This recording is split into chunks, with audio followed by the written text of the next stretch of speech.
Hello, everyone. I'm Patty Pellikka, Editor-in-Chief of Journal of the American Society of Echocardiography. Welcome to our Author Spotlight. In this series, we feature authors of an important document published in this month's issue of JASE. And we indeed have a very important document published in December. This is the American Society of Echocardiography Guidelines and Standards document, Multimodality Imaging for Cardiac Surveillance of Cancer Treatment in Children, recommendations from the American Society of Echocardiography. It's my pleasure to have with me today the chair and co-chair of this important document, Dr. Luc Mertens, director of the Echocardiography Laboratory, co-director Pulmonary Hypertension Program, the Hospital for Sick Children, and professor of pediatrics at University of Toronto, and senior associate scientist, Sick Kids Research Institute. Also, Dr. Gautam Singh, professor of pediatrics, chief of pediatric cardiology, Central Michigan University School of Medicine, Children's Hospital of Michigan in Detroit. Welcome, Luc and Gautam. Thank you. So this is really a special document. It is the first guidelines document on this topic and for children on cardiac surveillance of cancer treatment. And tell me about the impetus for writing this document. Well, I think one of the, during the process of writing and doing research on this, we found that the studies have shown that the current strategy to screen for cardiovascular disease by routine pediatric echocardiogram to assess the LV function is not sufficient in its reliability and reproducibility. So that's one thing. And the other reason was that we need to know the goal for this, and previous documents or other documents in children for monitoring for cardiovascular disease, they did not came out of the goal. And the goal of this, our recommendation or guideline was to find out or early detection of the cardiovascular disease and prevent any progression of cardiovascular disease to higher stages of heart failure as stratified by American College of Cardiology and American Heart Association staging classification. So those were the two main reasons that we wanted to come out with recommendations for and guidelines for monitoring for cardiovascular disease and function. Thank you. Yes, it's a very important document and really uniquely pulls together the recommendations for following and management of these patients. Tell us a little bit about what the readers will find in the document. I can address this. I think the document is very rich in content. There's a lot of information in the document. It's a very condensed document, but I think it provides a great guideline of how to approach this problem and how to practically implement it in the Echo Lab as well, because we wanted it to be a practical document.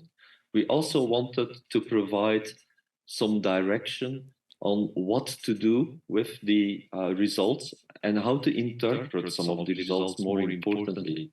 It does not include recommendations for how outcome of imaging studies should affect treatment of cancer, because that was not the goal of the document. It was mainly to provide guidance of which techniques to use for imaging cardiac function in children treated for cancer, and how to interpret the results.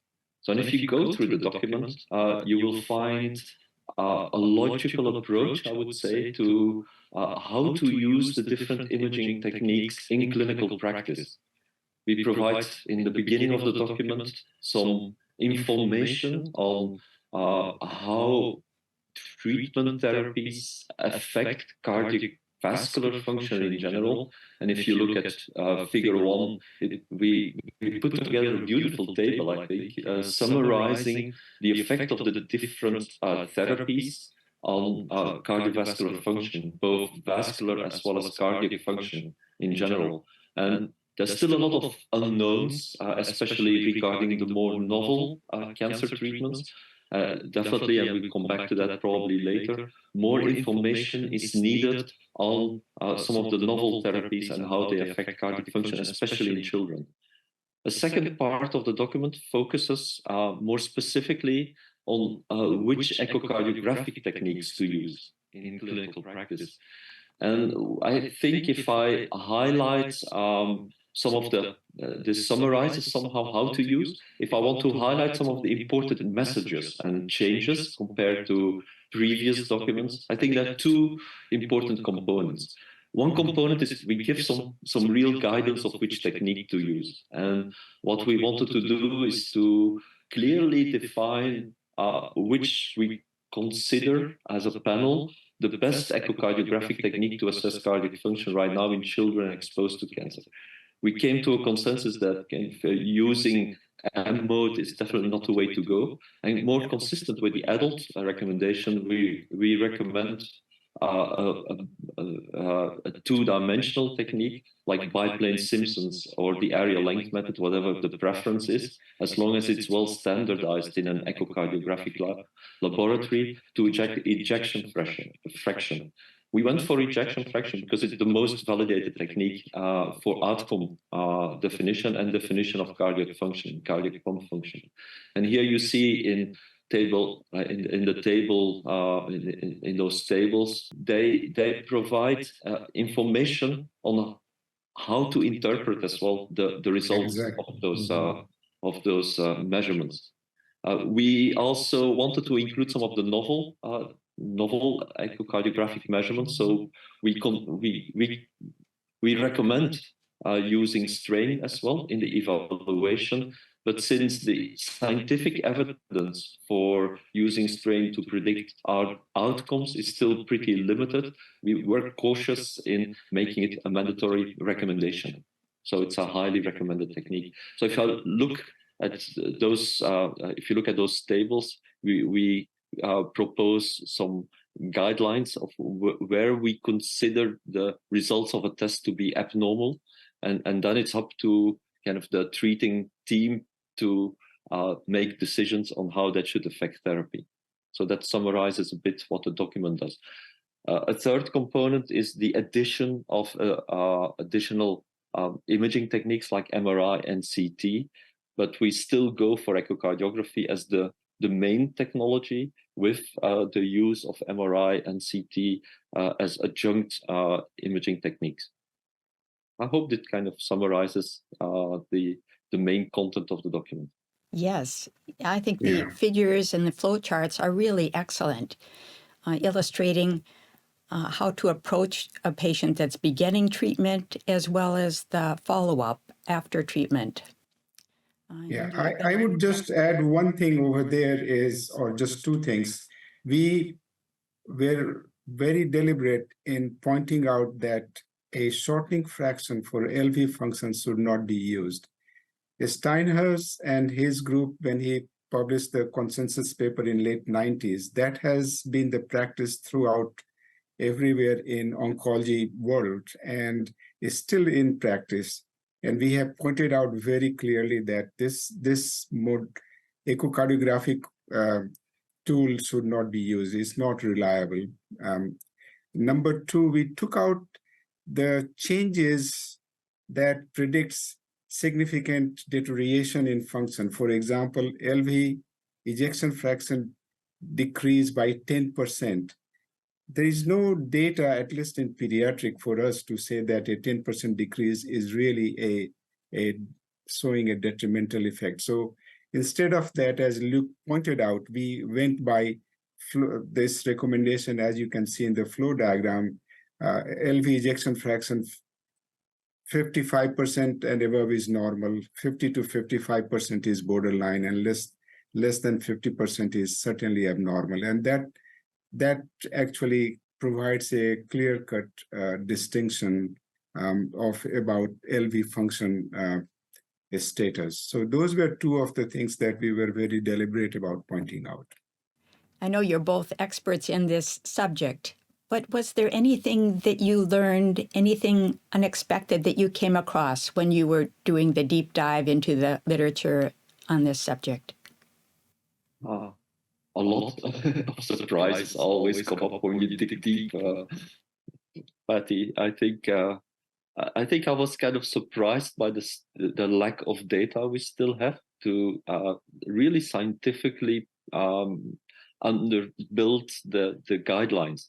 And there's still a lot of work that needs to be done. It's also difficult. I understand why that is, kind of if you look at literature, because it's difficult to do because of the long-term effects of those treatments. So that means that you see the long-term effects many years after the treatments in children. And that's difficult research to do. So because you may see the effects like 30, 40 years or even longer after the treatment, especially for the long-term effects. For the short-term effects, the problem for doing research is that we've seen an effect of the previous research on how cancer treatment has been modified over the years, in the sense that oncologists have become more aware of the cardiac problems, and they've reduced the doses, they've changed how it is administered. There were significant changes in acute treatment that resulted definitely in a lower incidence of acute heart failure during treatment. And that makes it more difficult to study the predictive factors, the predictive value of imaging studies, because if you have a low incidence of events, it becomes very difficult to come up with studies that would help in defining those predictive factors. So what I've learned from this guideline work is that definitely we'll need multi-center work, more collaboration and integration of a lot of information, including what happens to those children when they're adults. Thank you. It's really exciting about the progress that has been made with treating children with cancer. And as you pointed out, we need more research about exactly how we use our imaging findings to guide therapy. Are there other topics for future research?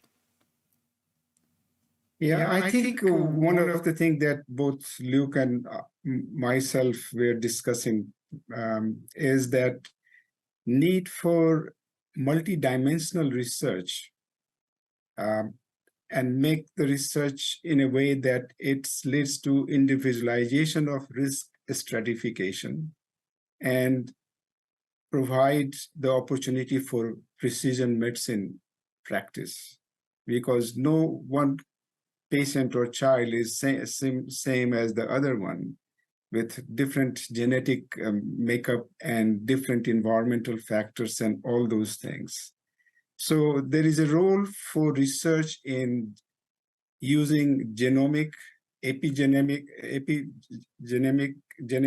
and environmental factor, as well as socioeconomical factors and individual attributes like gender or age. All those needs to be taken in consideration. And when the cardiac imaging is applied in this arena, and when the multidimensional research is going on, then it will prove more precise and more, I should say, more sensitive in terms of predicting the outcome, long-term outcome, and probably early changes that can be detected, providing the opportunity for early intervention with a better outcome in the long term. That definitely plays for a space for additional imaging research, and looking, for instance, how the myocardial structure is affected by chemotherapy, still not well understood.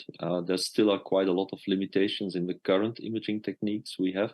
How early treatment affects maybe faster aging of the heart over time, how the heart maybe stiffens more and earlier later on.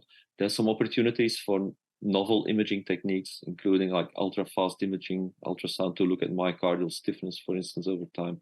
Because one of the limitations, especially in pediatrics, we currently have is that we don't have good techniques for assessing diastolic function because of the difficulties of all the conventional parameters, the interpretation of the conventional parameters we currently use in children. So there's opportunities there, I think, for more specific echocardiographic or more general imaging research in outcome research for this patient cohort. And also, Luc, as we were discussing, to detect early vascular changes, because I think atherosclerotic changes are going to be one of the determinants of the outcome. And so imaging to detect early stage changes in vascular structure and function, which may lead to atherosclerotic changes or degenerative changes that can occur. So I think there is a role for cardiac imaging in that arena too, that has to be taken in conjunction with studying the myocardial aging, if we can use the word myocardial aging in this context. So I think those are the areas that we should think about promoting the research in those arenas. Thank you for your leadership of this important document.